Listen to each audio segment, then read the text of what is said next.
La fin d'une guerre qui a déchiré une nation, frère contre frère, laissant des cicatrices profondes dans le cœur de l'Amérique, et la naissance d'un mystère, un mystère enveloppé de brouillard et de secrets, caché dans les recoins sombres de l'histoire. Nous sommes en 1865. La guerre de sécession prend fin, laissant les États-Unis exsangues, marqués par des années de conflits. Les soldats rentrent chez eux, les villes sont en ruine, et les familles pleurent leurs morts. Mais des ruines et du désespoir naît une énigme qui se cache dans les décombres, parmi les documents anciens et les cartes usées par le temps. Une énigme qui continue de fasciner et d'intriguer, celle de l'or perdu de la Confédération. Un trésor qui, selon les légendes, pourrait changer le cours de l'histoire s'il était retrouvé. Des millions de dollars en pièces d'or, volatilisées dans la tourmente de la défaite sudiste. Des pièces d'or qui auraient pu financer une nouvelle guerre, ou peut-être une nouvelle vie pour ceux qui les possédaient. Était-ce le trésor de guerre des Confédérés, destiné à financer une résistance clandestine, ou était-ce simplement une cachette pour les richesses personnelles des dirigeants confédérés cherchant à échapper à la capture?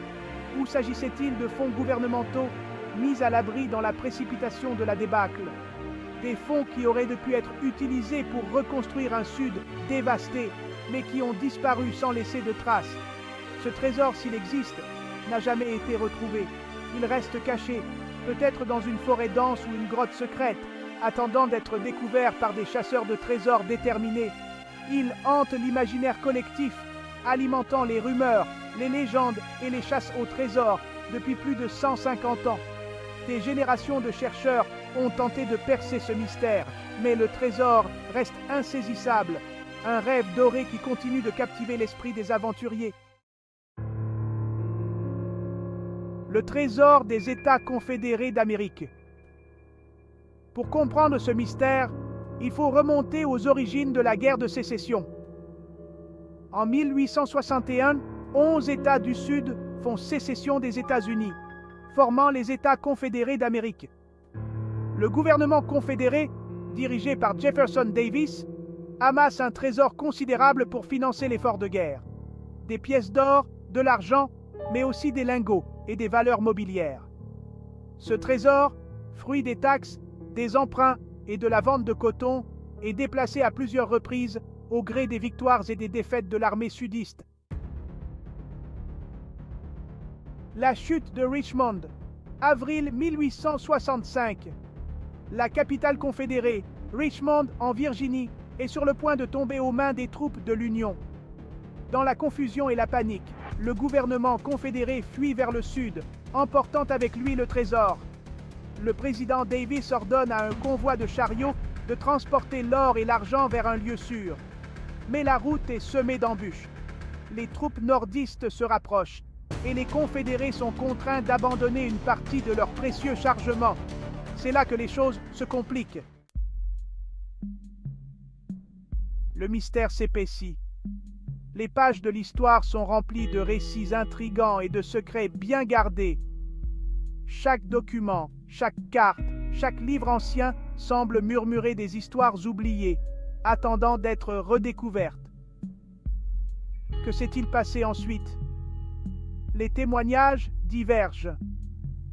Les discussions passionnées et les débats animés entre historiens ne font qu'ajouter à la confusion. Chacun a sa propre version des événements, rendant la vérité encore plus insaisissable. Certains affirment que le trésor a été divisé en plusieurs parties, cachées dans différents endroits. Des cartes marquées de croix rouges et des récits d'hommes enterrant des coffres en pleine nature alimentent ces théories. D'autres pensent qu'il a été confié à des citoyens loyaux à la cause sudiste, chargés de le protéger. Ces citoyens, fidèles à leur cause, auraient pris des mesures extrêmes pour s'assurer que le trésor ne tombe jamais entre de mauvaises mains. Une chose est certaine, le trésor des Confédérés n'est jamais arrivé à destination, du moins pas officiellement.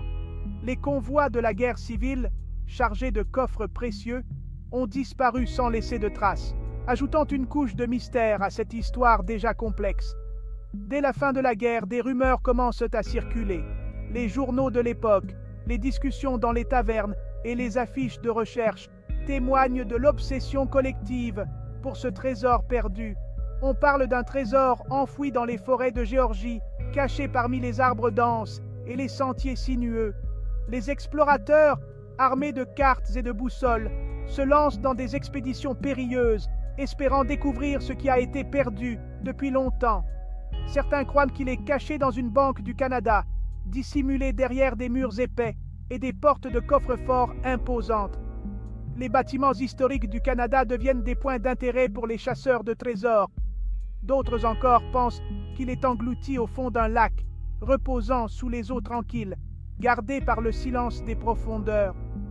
Les plongeurs explorent les lacs, espérant trouver des indices qui les mèneront à la fortune cachée. Les premières chasses au trésor, l'appât du gain et le goût du mystère attirent les chasseurs de trésors. Dès la fin du XIXe siècle, des aventuriers de tous horizons se lancent à la recherche de l'or perdu de la Confédération. Armés de cartes anciennes, de pelles et de pioches, ils ratissent toutes les forêts, sondent les rivières et fouillent les grottes. Certains prétendent avoir trouvé des indices, des pièces d'or isolées, des coffres vides. Mais le trésor, lui, reste introuvable. Ces premières chasses au trésor, souvent menées à l'aveuglette, se soldent par des échecs. La légende perdure. Au fil des décennies, l'histoire du trésor perdu de la Confédération se transforme en une véritable légende. Elle inspire des livres, des films, des chansons et des documentaires. Des historiens amateurs et des détectives en herbe se penchent sur le mystère, analysant les documents d'époque, les témoignages et les indices géographiques. Certains avancent des théories farfelues impliquant des sociétés secrètes, des codes indéchiffrables et des malédictions. D'autres s'en tiennent à une approche plus rationnelle, tentant de reconstituer l'itinéraire du trésor et d'identifier les lieux les plus probables de sa dissimulation. Ces dernières années, les avancées technologiques ont relancé la chasse au trésor. Les détecteurs de métaux de plus en plus sophistiqués, les radars à pénétration de sol et les images satellites haute résolution offrent de nouvelles possibilités aux chercheurs de trésors. Des équipes d'experts en archéologie, en histoire et en géophysique unissent leurs forces pour explorer des sites prometteurs. Des analyses ADN sont même effectuées sur des objets retrouvés lors de fouilles, dans l'espoir de remonter la piste des propriétaires du trésor. Malgré ces efforts, le mystère reste entier. L'or perdu de la Confédération est-il un mythe, une simple légende destinée à entretenir le souvenir de la cause sudiste? Depuis des décennies, cette question intrigue historiens, chercheurs et passionnés d'histoire. La légende raconte que, vers la fin de la guerre civile, les confédérés auraient caché une immense quantité d'or pour éviter qu'elle ne tombe entre les mains des forces de l'Union. Ou bien, existe-t-il vraiment, caché quelque part dans le sud-est des États-Unis, attendant d'être découvert? Les forêts denses et les grottes secrètes de cette région pourraient-elles abriter ce trésor inestimable? Les cartes historiques montrent des zones où les confédérés auraient pu se réfugier et dissimuler leur butin. Certains historiens doutent de l'existence même du trésor. Ils examinent les documents historiques avec scepticisme, cherchant des preuves tangibles. Pour eux, l'idée d'un trésor caché relève plus de la fiction que de la réalité. Ils arguent que les confédérés, en pleine débâcle, n'avaient ni le temps ni les moyens de dissimuler une telle quantité d'or. Les derniers jours de la Confédération étaient marqués par le chaos et la déroute, rendant improbable l'organisation d'une telle opération. D'autres, au contraire, sont convaincus que le trésor est bien réel. Ils se basent sur des récits de témoins oculaires et des découvertes archéologiques pour soutenir leur hypothèse. Les chasseurs de trésors, armés de détecteurs de métaux, parcourent les anciens champs de bataille et les sites historiques à la recherche de ce précieux butin. Ils s'appuient sur des témoignages crédibles, des documents d'archives et des indices matériels pour étayer leurs théories. Des lettres anciennes, des cartes détaillées et des artefacts retrouvés semblent indiquer que quelque chose de précieux a été caché.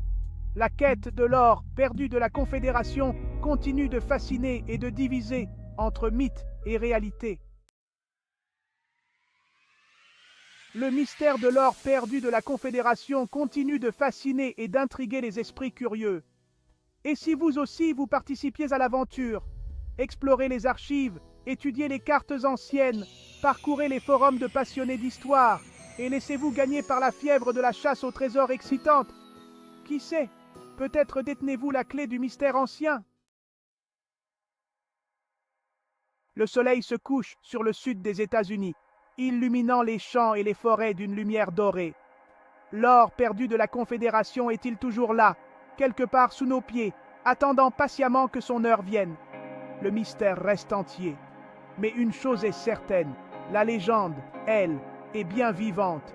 Et elle continuera de fasciner les générations futures, nourrissant les rêves d'aventure et de richesse.